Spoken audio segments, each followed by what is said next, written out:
Inspire.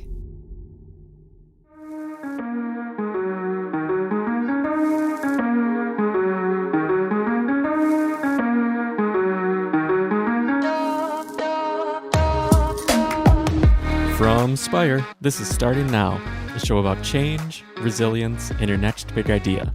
I'm Jeff Sarris. Today my guest is Chris Healy, who may be better known as Rubio. Chris is the co-founder of the Longhairs, a global fraternity for men with long hair, and for years the Longhairs has been my go-to example on how to build an engaged community. As that community grew, they then expanded into a product company and eventually found themselves on Shark Tank, where they struck a deal with Mark Cuban. Anyway, I think you're really going to enjoy this episode, so without further ado, let's get started.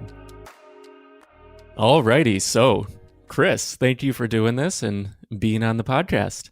Absolutely, man. Pumped to be here.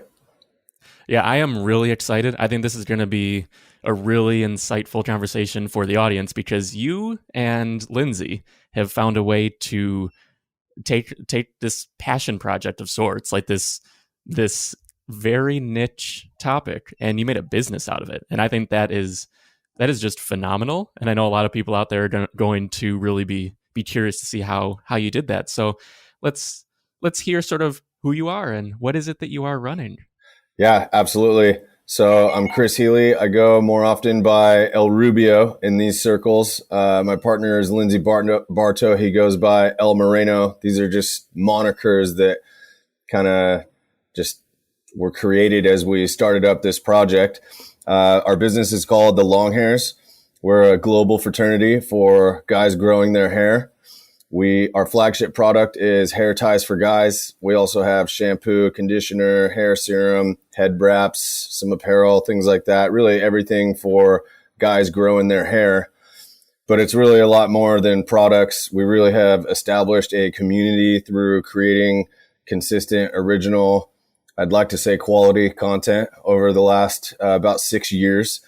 Everything from tips and tutorials for guys growing their hair out for the first time, different ways to style your hair, how to take care of it, brushing, braiding, tying it up. We have a pretty good mix of content from written, video, podcast, photography, and every week we publish. We really started out just as pretty much just content creators. But we set out in the very beginning and said we're going to publish one blog post every single week. And we're up to, I think, 324 consecutive weeks now. We've never missed. Nice. And the content really is the heartbeat of our brand.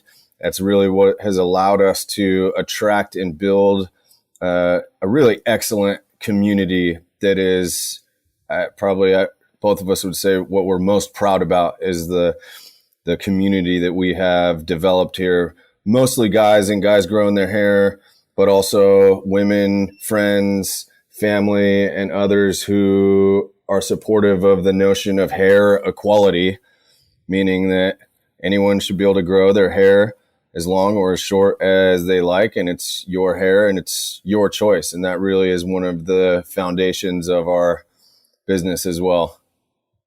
Yeah, there is so much to unpack there. It is such a community-driven project. Like, you have crushed it there. But before we get to the community side, what were you guys doing right before the Longhairs? Great question. It really is part of the whole story. We had actually started a digital agency called Round 2 Creative Group, just me and Lindsay. We were doing websites for clients. Neither one of us had ever worked for an agency before, so had no idea what the hell we were doing. We started off selling $500 websites. Took us a while getting killed in that business to really start getting good at it. Lindsay has a background in development and design and interactive media. I have more of a background in writing and communication. And our skill sets really mixed together nicely, even though we had no experience. But through education and practice and just sticking to it and hard work, we built up that agency to a point where it really was our sole income for probably about 4 or 5 years. And the Longhairs developed as a side project out of that. So we were web guys for a pretty good period of time. And that led into the side project, and ultimately we went full time with the Longhairs and have since closed down the marketing agency entirely. And what year did you start the marketing agency? And then when did you transition? It was 2013 when we started the agency, and we conceived the idea of the Longhairs in 2014. It was part-time for about 2.5, maybe 3 years. And in 2018, we went full-time with the Longhairs, but still doing a little side work for the agency. And it was just at the very end of 2019 that we closed the agency down entirely. So there was definitely some overlap period, but now it's all Longhairs, baby. Yeah, which is amazing. And you've done killer stuff with this platform. But you started small. You started at something attainable. So your first product was hair ties, just hair ties alone, nothing else. How did you go from being a digital agency into creating the first physical product? What was that transition like? So the product, I would say, actually didn't come until a little bit later. We just exclusively published content for almost 2 years, probably about 1.5 years before we finally got the hair ties in stock, which is funny because that was the original idea. We were driving home from a client meeting and suddenly it came to us. It's hair ties for guys. That's our thing. That's what we're going to do. And we're going to quit this whole agency thing. Well, it wasn't quite that smooth, but we had really been learning a lot about content. And the biggest source initially of education for us was Copyblogger, which is interestingly how we met. But just a great deal of excellent information and education about content. And we had this idea that we were going to start creating content, and that was going to be the foundation of this brand.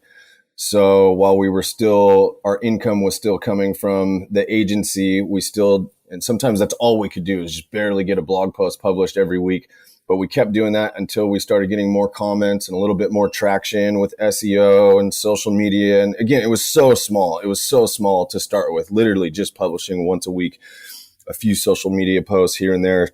But we began collecting email addresses, and that was kind of the basis for our community. And we would email out our blog post every week and email addresses.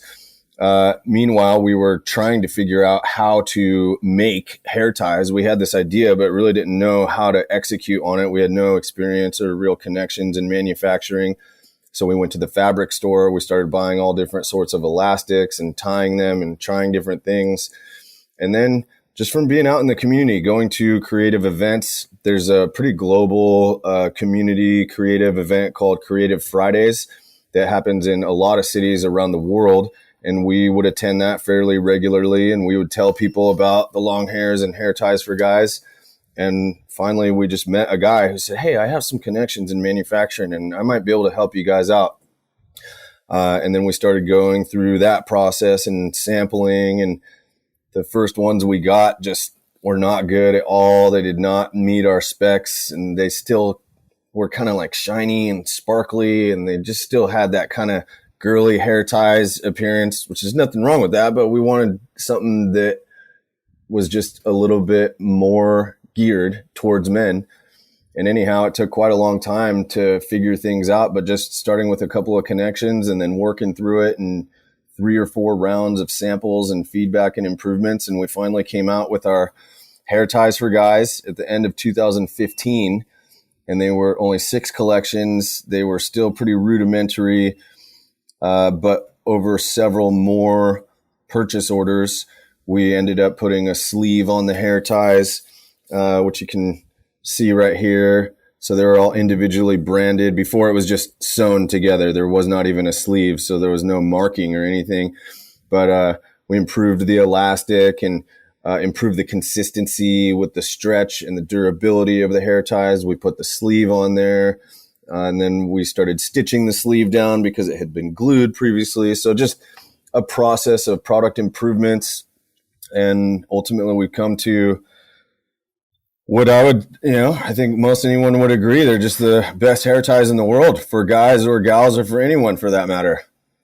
Yeah, absolutely. They're phenomenal. I mean, I love also that you didn't just go out, you didn't white label something existing. I mean, you started with a base. I mean, this is a market that exists. You weren't reinventing the wheel from like the ground floor, but you didn't just say, hey, let's go to China, let's slap our logo on it and send it out.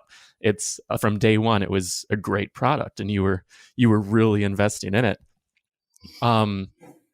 There's seriously so much I want to talk about. So when you were building this community, you were reaching out to people, you were connecting with people. Like, we met in person because my hair was, I remember you walked up, you're like, dude, you just passed the awkward stage. And I was just like, what are you talking about?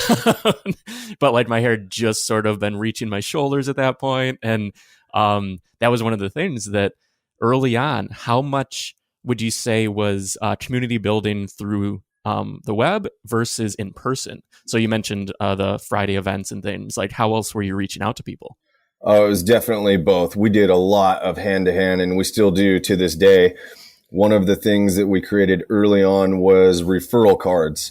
And it's just a little business card that says the Longhairs on it. But on the back, you're used to seeing someone's name or what have you. But on the back, and I'll read it here, it reads, "A global fraternity for men with long hair, presented to a man with long hair. It's about time we had a place to go." And then you have our website.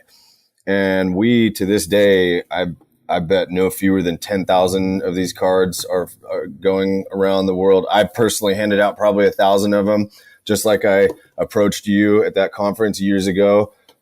Anytime I see a guy with long hair, I'll hand him one of these cards and I'll tell him to check us out. Sometimes I'll mention the hair ties. Sometimes I won't, just depending on what that initial reaction is like.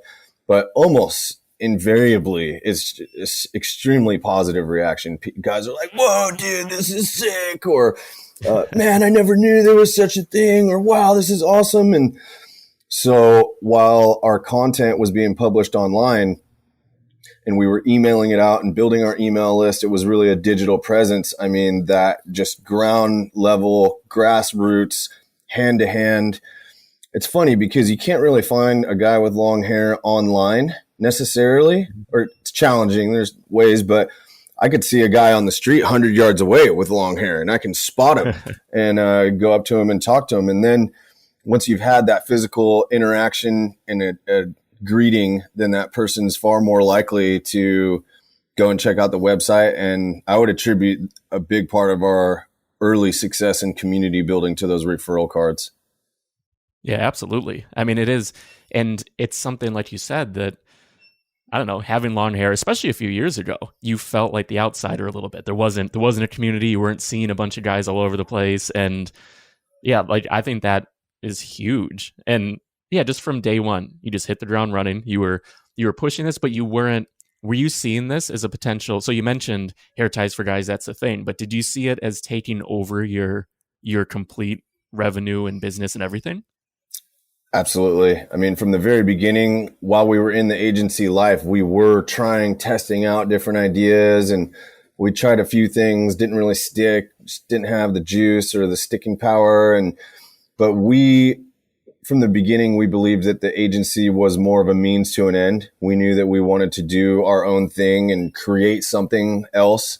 I mean, agency is a great business, but there's a million agencies, and it is your own business, but you are still working for clients and serving others, which is a lot to be said for that. But we always knew we wanted to do our own thing.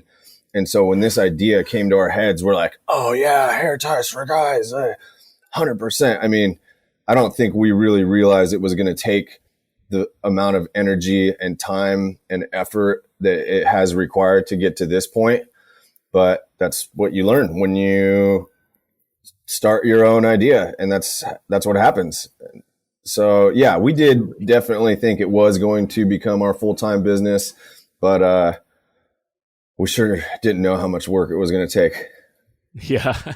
So what were some of the other ideas you tried? Were they around long hair, or was it completely separate ideas? No, it had nothing to do with long hair. One of them was kind of, I remember the name that we had come up with. It was called Swagnetic.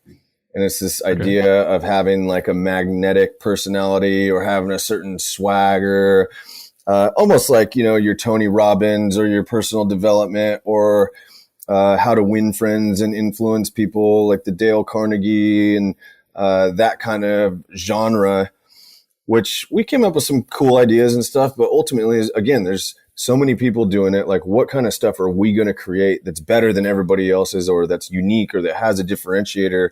And that proved to be a pretty difficult path. So that was one that we actually invested a little bit of time and energy into, and just didn't have that staying power.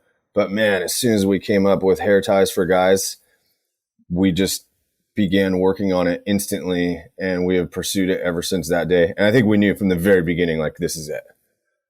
Yeah, and I love talking about those because it's not even a failure. It's just, it was a different path that you were trying. And I think a lot of times, like, we assume, like, oh no, they had this idea, they started, it worked, and now they're here. Where it is such a winding road. There's a lot of pivots, there's a lot of changes over time that to get to where you are, it takes a lot. So Absolutely. Let's go forward to you had a nice public experience on TV when you were building this brand. Let's talk a little bit about Shark Tank and how you ended up there. We did. And much like we believed that hair ties for guys and the Longhairs was going to be a viable path to pursue, I can say pretty honestly that the first time we thought about, man, you guys should go on Shark Tank. I think that moment we also believed that we would go on the show, and we believed that we were going to get a deal, and that we were probably going to get a deal with Mark Cuban. And that is in fact what happened. So in 2017, we went to an open casting. At this point, we had been selling hair ties. We had some sales, not a great deal, but I think on the show, we said that we had $50,000 in lifetime sales to that point, which is not significant, but it's not nothing either. I mean, it's something. And we went to the open casting. That was like an all day, 14-hour day. We have just a great blog post documenting the open casting experience and on into filming. And we got called back the next day, and then we had to submit videos and applications. And they always said, you could get cut at any minute. There's never a guarantee that you're going to make it on the show. Even if you pitch to the Sharks, there's no guarantee that you're going to air. But we just kept following through the process and submitting our material, submitting our videos, the things that they were asking for. And finally, we got the call about maybe 4 or 5 months later that, hey, you're going to get a chance to do your pre-pitch. You go and do your pre-pitch at the Sony studios to the producers of the show. And if that goes well, then you're going to get a chance to actually pitch to the Sharks and record. And that was a week later. Lots of funny stories involved with that as well. But we got to that day. It was a Monday.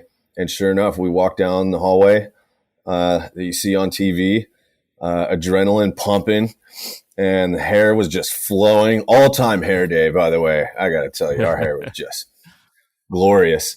We gave our pitch. We put, I would say, probably our best performance ever. Like, we nailed our pitch. We spoke well. We answered questions. We negotiated. It got pretty hot in there when the bullets were flying. We got a deal, or we got an offer from Kevin O'Leary, kind of one of his booby prize deals with the royalties, $1 from everyone until I get my money back. And we definitely considered it, but didn't really think that was going to be a fit. And it's interesting because our segment on TV was only about 10 minutes, but we were actually on stage for about 45 minutes. And man, it went fast. And the thing that you don't see because of the edits is that everyone's just asking questions at the same time. I mean, one shark there's just bullets firing. Mark is talking to Lindsay, and Lori's asking me, and Kevin's going back and, well, what about this? And they're interrupting each other, and it's almost hard to even follow. And it starts getting warm. And I mean, it's definitely intense. But it was actually Mark who asked us what we had been doing kind of full time. And we told him we're a digital marketing agency, and we make websites and we do digital marketing. And he said, okay, I like you guys because you know what you're doing, and I'm going to make you an offer. And he made an offer, and then there was kind of a little bit more back and forth. And we both have a suspicion that Kevin was actually about to make an offer, but Mark kind of stamped him out and said, hey, you guys, I'm not patient. Do you want the deal or not? went back and forth a couple times, and we ended up landing right at the mark that we had pre-decided that this is where we want to end up. And we secured a deal with Mark Cuban for a 20% investment for $100,000. And Mark came up on stage. We had all the sharks wearing wigs. We passed out wigs right before in the beginning. So Mark came up and started hair whipping with us. And it was an entertaining, memorable show. And yeah, we closed the deal. And then it took a few months to go through the due diligence process and actually consummate the deal. But we did make it to that point. And, today Mark's a 20% owner in our business, but we're still trying to get him to grow his hair out. Turns out that's a tougher deal than getting $100,000. And it cracked me up too, because if I remember correctly, didn't the dye in his wig actually dye his forehead or something? Oh, you can see the moment in my face when we realized, because the wig that we got for Mark was red. We dyed it black the night before because we wanted him to look like it was really his hair. And the dye that we used was a spray-on dye. And I mean, we let it dry overnight and everything, but it just did not dry for whatever reason. And he was wearing it, and all of a sudden he looks up and he has ink all over his hands and is on his face and it's on his suit. And we're like, oh my God, we're cooked. And that was, if there was a moment of uncertainty, that was definitely it. But he was a great sport. Someone came off stage and handed him a towel or a rag or something. He kept the wig on. He just wiped his hands off, wiped his face off, and he really took it like a champ. And obviously he's still invested, so it wasn't that bad. Oh, yeah. And how did you decide on, so you said you hit your mark. You were going for that amount. So there's a lot of preparation and all the time going into it. How did you sort of decide where that mark was based on what you wanted to exchange? Yeah, that's a great question. We knew that we had value. We did our best to be able to provide evidence of the value of our business. Just philosophically, we believed that our business was going to be worth millions, and it would be worth, probably in the neighborhood of $1 million, but we didn't have the evidence to really show that. So just on principle, we didn't feel comfortable saying that our business was worth $1 million. So we said $950,000. So we asked for $95,000 in exchange for 10%, knowing that could be a high spot. But we, in our meetings and discussions and preparation, we'd established that we don't want to go below a valuation of $500,000. And that would represent 10 times our sales at that point. But we pointed to our following and community and comments and just lots of other metrics, as well as the idea and our own abilities as the two co-founders. And we ended up right at the exact spot that we said, this is our benchmark. We don't want to go any lower. And a lot of deals on Shark Tank end up being close to that as well. So it's not like an uncommon deal, $100,000 for 20%. And, Mark said, first of all, we're going to say $100,000 just for easy math. And then we went between like 25%, 15%, back to 20%. And that's where we landed. Yeah. And then moving forward, you have some contact with him, but it's like, this is your company still, right? I mean, it's not like he's stepping in and deciding what you guys are doing. That's right. And Mark has been excellent to work with in that regard. One of the first things he told us is, I'm not in the hair ties business. I don't have long hair. So you guys know more about your business than I do. And you could say he's a relatively silent partner. We do communicate with Mark directly once a month, sometimes a little bit more frequently. And there is also Mark Cuban Companies, which is a company with a staff of about 12 or 15 folks who are there to help and offer support to Mark's investment portfolio companies. So we interact with folks on that team a little bit more frequently, but once a month we email Mark with an update, whether it's sales or here's what we've been working on, et cetera. And pretty much without fail, Mark replies every single time. And it's always short, quick, to the point, but he makes it a point to respond to us. And he's given us a lot of encouragement. And actually, we were able to go to Dallas and visit and meet Mark in person last October. And that was really an experience. I could, go more into it, but ultimately his message was, you guys are doing things the right way and you guys are doing great. Keep the work going. Don't forget that you guys are a club or a fraternity. You're a community, and that is what makes you different from other hair ties companies. And so always gravitate towards that community aspect. Make it more like a fraternity, make it more like a club, make it more membership based, where you really feel like you're a part of it, which you are. You can't have long hair unless you grow it out for 2 years or 3 years. So you've gone through the awkward stage. You've had hair in your soup or other long hair problems that if you've never had long hair, you would never even realize. And so there really is that unique community aspect to it. And, Mark has been extremely encouraging. Ideas, answering questions, providing resources when it's a good fit. And just overall, it's been a great relationship. And we're really fortunate to be connected with Mark in that way. Yeah, and building that community, I mean, that is, you were essentially having someone invest in your community and community building skills and everything. What kind of advice would you give someone who's starting out and building a community today? Great question. And I'd pretty much answer this or similar questions always the same. And you have to just create consistently. Even before the Longhairs, we were creating. We were creating for clients. We were trying our own little side business, Swagnetic or these other things. We were constantly creating. But without a doubt, the reason we have made it, or one of the first most important reasons, was when we started this thing, we said, Lindsay and I basically made a pact with each other that we are going to publish a blog post every single week. And that is the ultimate line of accountability.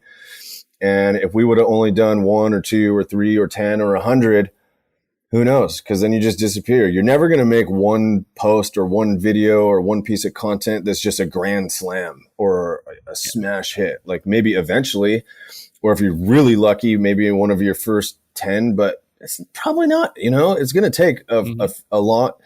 And then just continuity of continuing to build it. If you want to have a community, you have to continue to provide value. And one post or one website or social media or whatever is not continue that. So you have to continue providing value and making it worthwhile for your community. If you want to build community, if you want people to stick around, you got to give them a reason to stick around. Yeah, absolutely. Yeah, if you weren't creating, if you weren't in the community with everyone, it's really hard to just, like you said, you have a blog post, even if one post went viral, why do they stick around? What's the reason to be there? And you've both taken your own personalities and really injected them into like the narrative, into the character. I mean, because El Rubio, El Moreno, like you guys are characters, but I believe of yourself, but cranked up. Would you say that's sort of accurate? Absolutely. Yes. Absolutely. Yes. It is still us, but just, kind of a character version. It's really no more than a moniker, but on the other hand, it is kind of characters that we have built up. And that's another thing that has helped with our success is there's not a whole lot of companies out there where the founders are the face of the brand, or not just the face, but like the personality and the character, or visibly, like all of our videos. Not nowadays, we have more guys coming in and we interview others and we have more people in our community involved with the content. But early on, it was just me and Linz filming each other, taking pictures of each other, writing about our experience with long hair and what it's like. And so the entire really character and personality of the brand really has been us. And that has also helped to build community, something that we noted on the Joe Rogan podcast, and we've heard it in other places as well, is for people to gravitate towards you, they have to want to hang out with you. And I would like to believe that a lot of, I know they do, because we've done events and things and we have fun, we have, oh yeah, it's fun to hang out. We have a good time, and I think we're very accepting and welcoming of people and give people a sense of belonging and acceptance. And so all those character personality traits that have gone into the brand have become one of the more attractive qualities of the brand. Yeah, to be just a product company without the face, without the person, like people relate to you, people relate to Lindsay because, I mean, you make the content entertaining. I mean, I remember because when we first met, Lindsay actually showed me the trailer for the hair ties. So this is Yes. way before you even had like sort of the ties really rolling and like you owned that. You're just like sitting at the bar, like doing, I don't know, it was really just entertaining. And I'm like, oh, they've got something here. Like you were clearly from day one, like you're investing in it both personally and like monetarily, but you were like, we're creating something different, which I've loved it since the beginning. That's why I've always just sort of kept tabs on you, and I use you guys as a reference a lot, just because when I'm talking to people, I'm like, you can build something in a space that other people would be like, no, there's no way you can make money from men with long hair. But I'm sure you had a lot of people say that along the way. But genuinely, you've found that path. And how long in your journey would you say before you sort of brought on your first hires, whether they're contractors or employees? Sort of how long did it take, and what kind of metrics were you looking for to know that we need to bring someone in? Mm-hmm. So we've used we started mostly with contractors for a long time. In fact, when we had that idea of hair ties for guys, we made that commercial that you are referencing within a week. We were so pumped on the idea that we ripped off a script for this video like that night. And within a few days, we were shooting it. And in that case, we hired a friend, just a contract basis to help us shoot the video and produce the video. And throughout, we had used a few contractors here and there. I think within that first year, it became evident that we couldn't manage all of our social media by ourselves, or we would love to, but if you dive in, you could end up being on thing for 2 hours. And like, how are you doing the other stuff if you're on social media all day? So we did bring on a contractor to help with social media, definitely for design. But it wasn't until we actually got into revenue and started making enough money that we could bring on a full-time employee. Now we have one full-time employee and 3 part-time folks, one who is actually an employee and 2 others who are contractors, but who work with us on a pretty consistent basis. How was that transition then, going sort of from being the everything guys to now you are like the boss? You're still doing so much, but how was it sort of managing employees?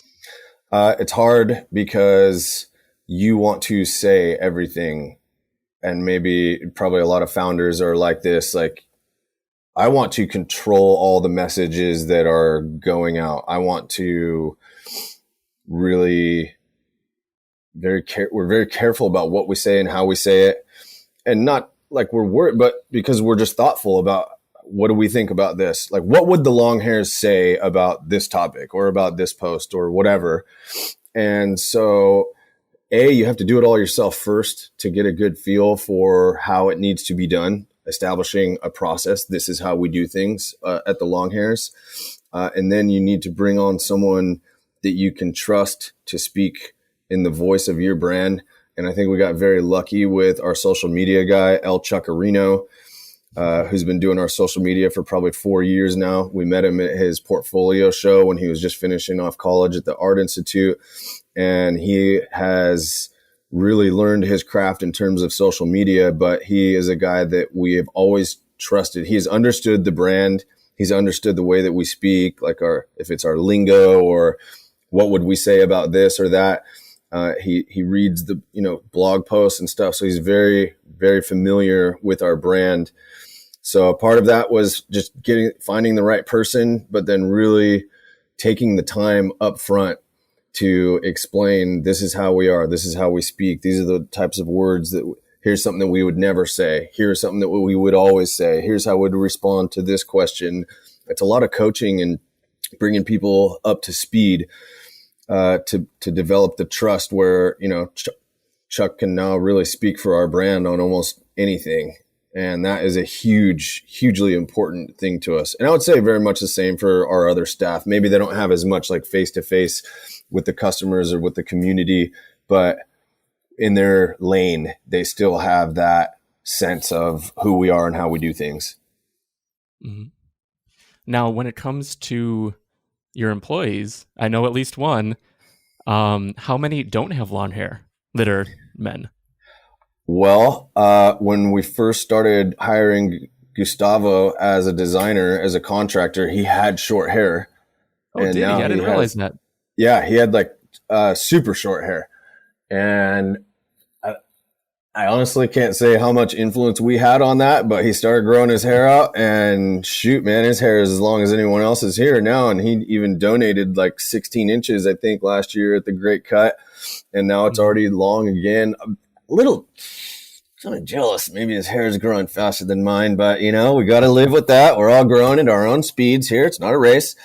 And now we are pleased to report that El Chuckarino, after years of harassment and heavy coercion, he is finally committed to growing his hair long, and he is in the thick of the awkward stage.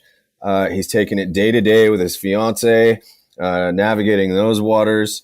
And also our email guy, Evan, is growing his hair out as well for the first time. He's right in the thick of the awkward stage as well. So we're working on a 100% long hair ratio on the team. Nice. And you have a bunch of products now. So you say the awkward stage. You have some products to sort of help with that because you can cover it. I mean, you're wearing one of the hats, one of the lids right now. And what other products have you expanded into since the hair ties? Yeah, so one of the first ones was head wraps, and I don't have one immediately on but they're like headbands, but kind of like thicker headbands that would cover your whole forehead. And they are actually really nice for the awkward stage because you're like, what do I do with my hair sort of thing? And they'll keep your hair out of your face and at least keep it in one place. They're great for working out. I honestly wasn't a huge headband guy previously, but when we started making the head wraps, as we call them, I love them now. And I use them for working out and all sorts of different things. And those became quickly one of our bigger product lines. Hair ties is always number one. It always has been, and I'm sure always will be.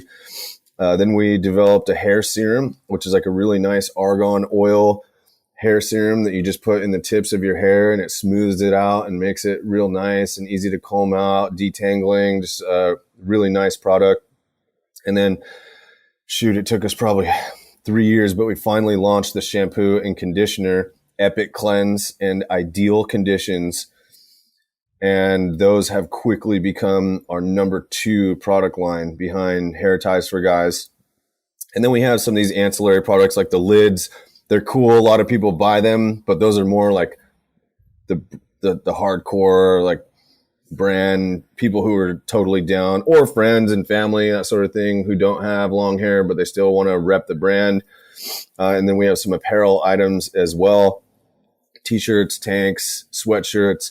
Again, the lids, also beanies and the apparel. Those are kind of ancillary product lines. It's not really like a huge revenue source for us, but for people who want to rep the brand, we want that stuff to be available.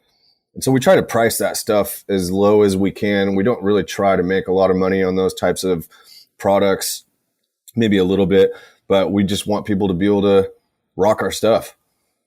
Yeah, absolutely. And it helps you too, because I mean, you see the tied up scissors, and it's representative of the community, but also then it's like, oh, hey, what is that? I like how that looks. It's cool. And from day one, pretty much, you had that design, didn't you, for your logo? Yes. That was another person we hired as a contract right off the bat to develop this logo. And we told him what we want. We wanted like kind of a classic, old school feel, whatever. We gave him kind of the whole creative brief, and first shot right out of the bang, he just nailed it.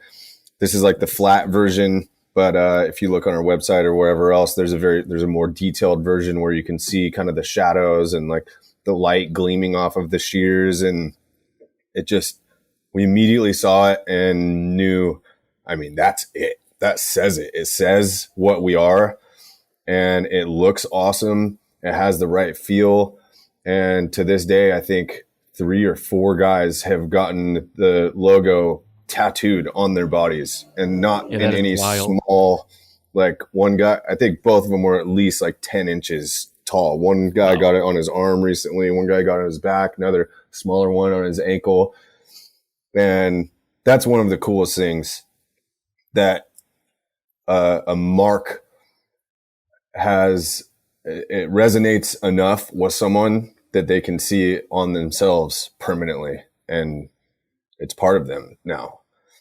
Yeah, it's indicative of really the truly like how you've built this community. I mean, people are really connected. You've given people a spot to come together, which is so valuable both from a business perspective, but truly just for the customers, for the individuals in the community. I mean, I know people really appreciate that. So, I mean, that's very cool.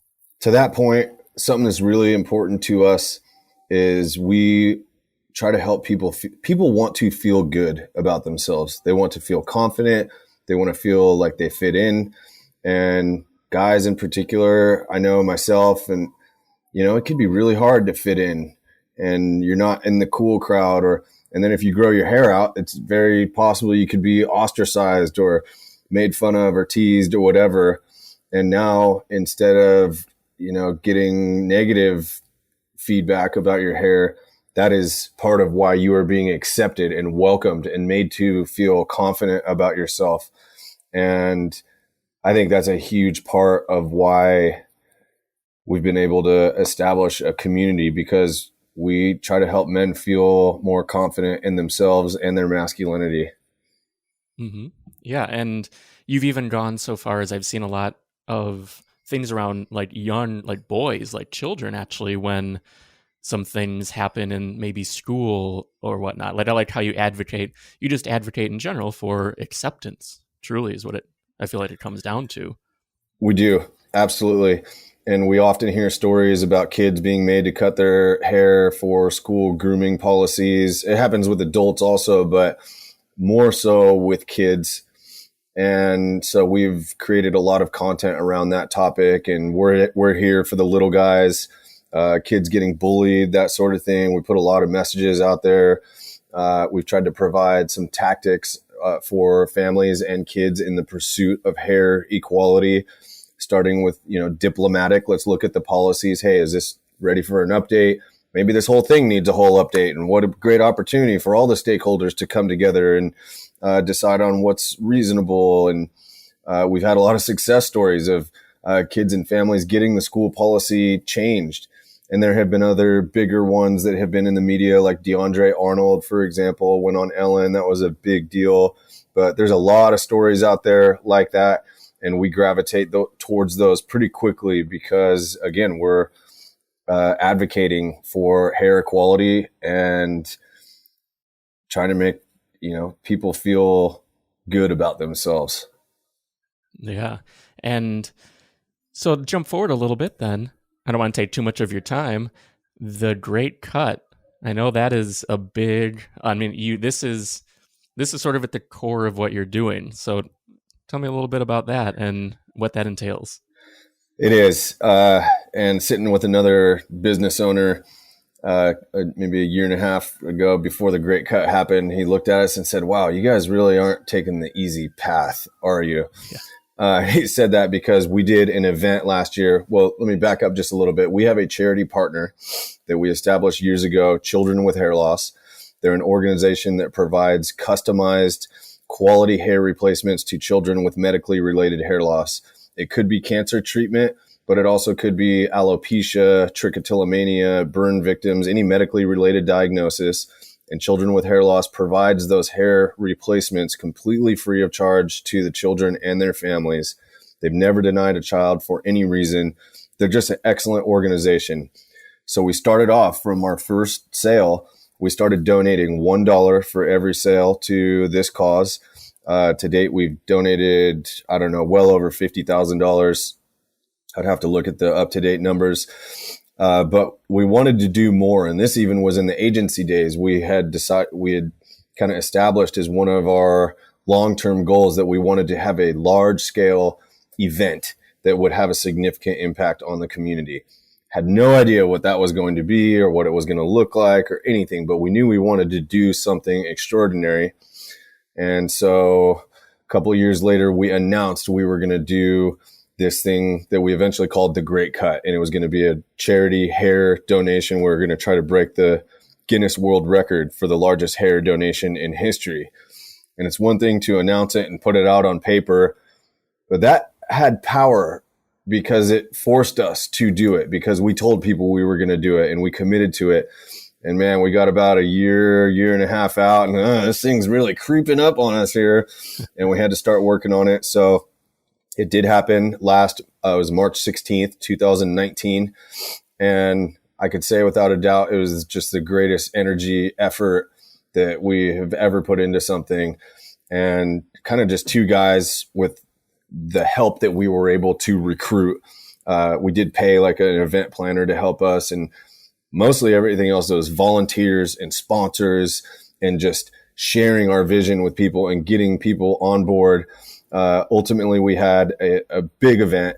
There was about 1,200 people at the event, but we also accepted mail-in donations. And between people who cut their hair at the event and mail-in donations, we had 2,834 hair donations, which worked out to 339 pounds of hair, breaking the Guinness World Record by less than half a pound, and raising over $50,000 for children with hair loss in the meantime.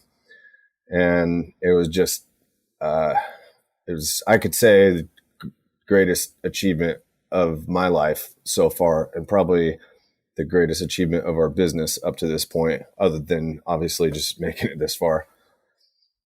Yeah, I mean, giving beyond yourself. I mean, you're building a business, but you're also like paying it forward, it's amazing. And so you have another Great Cut coming up in 2024. Is that correct? Yes. Once all the dust settled, one of the biggest questions we kept getting was, are you guys going to do it again? And we were not eager to jump back into the mayhem of the planning and the organization. Plus, we had to grow our hair back out, and so did everyone else who cut it. So we decided to make it 5 years later. So we have announced the Great Cut 2024, and we have already started recruiting folks not only to join, but to actually start growing your hair now, because anyone can grow their hair long enough in 4 years who can grow hair. 4 years is long enough for anyone to grow their hair long enough to donate by that time. And after kind of the 1 year anniversary this last March, we created a new couple of t-shirt designs that have a really cool like measuring tool on the back where it's, shows how many inches your hair is and how many inches you can donate and the minimum donation and the preferred donation. And we have a logo for the Great Cut 2024. And I can't say for sure, but I bet probably 100 of those t-shirts we've already sold. And we price those again, like really low. I think we only make like $1 on those shirts. Like we're not trying to make money, but anyone who buys one of those shirts, pretty sure A, they're going to be growing their hair out. B, they're going to join the Great Cut. And between now and then, they're probably telling other people about it and recruiting their friends to grow their hair out. And kind of an ancillary benefit to that is when people give you grief about having long hair, you should get a haircut, hippie, or whatever else. Boom, just instant response. Well, I'm growing my hair to donate. Why don't you grow your hair and donate it with me? And it really just immediately disarms those kind of comments. And in a lot of ways, it gives guys an excuse to grow their hair out, or a valid reason to grow their hair out, other than just like, oh, I just wanted to kind of see how it looks. Well, it looks terrible. You should cut it. Well, so you have a lot stronger response to those the naysayers when you're saying you're growing your hair out to cut it. Yeah, for a cause. Or to donate it, I should say. Yeah. So what is the minimum that can be donated? And I know you're going all in this year.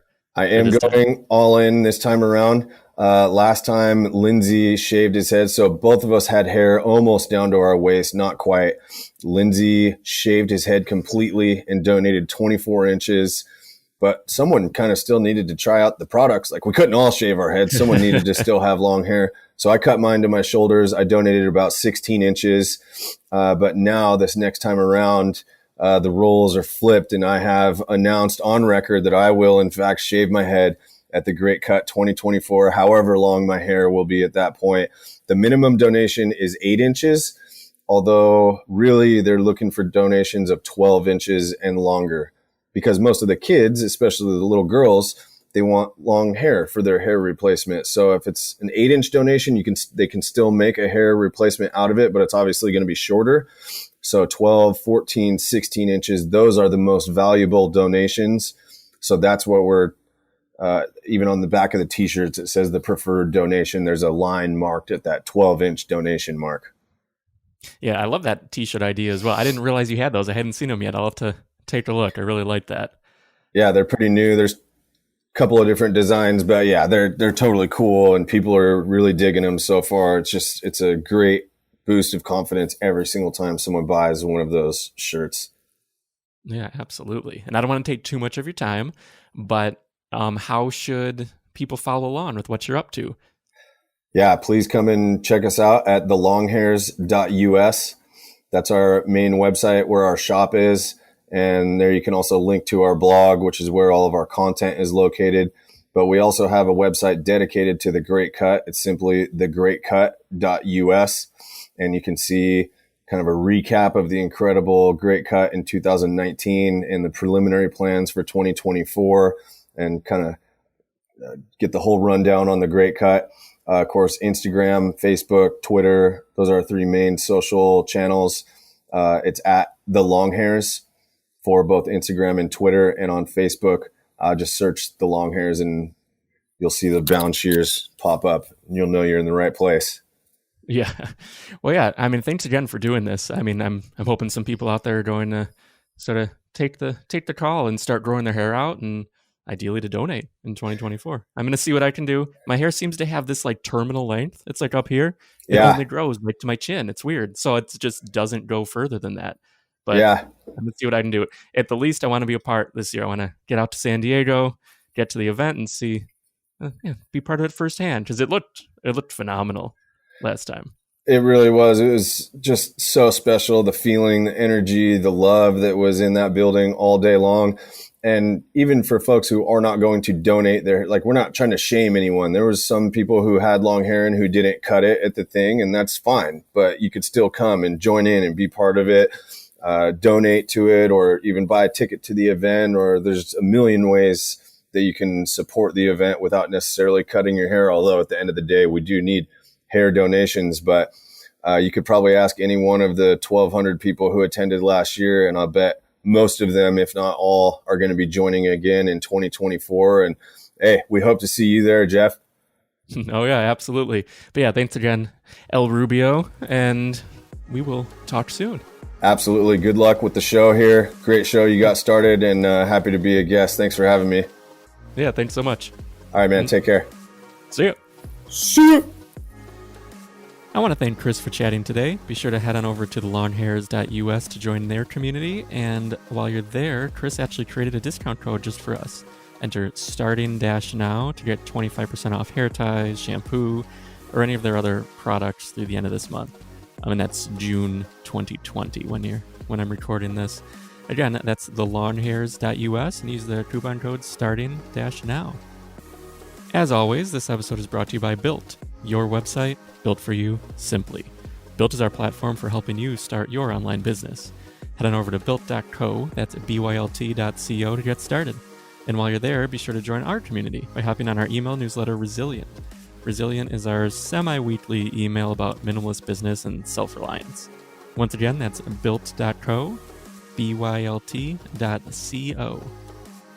And finally, if you enjoyed this episode, be sure to subscribe on Apple Podcasts, Spotify, follow us on YouTube, or wherever you're listening right now.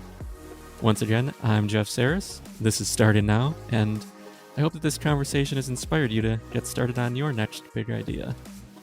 Anyway, until next week, see ya.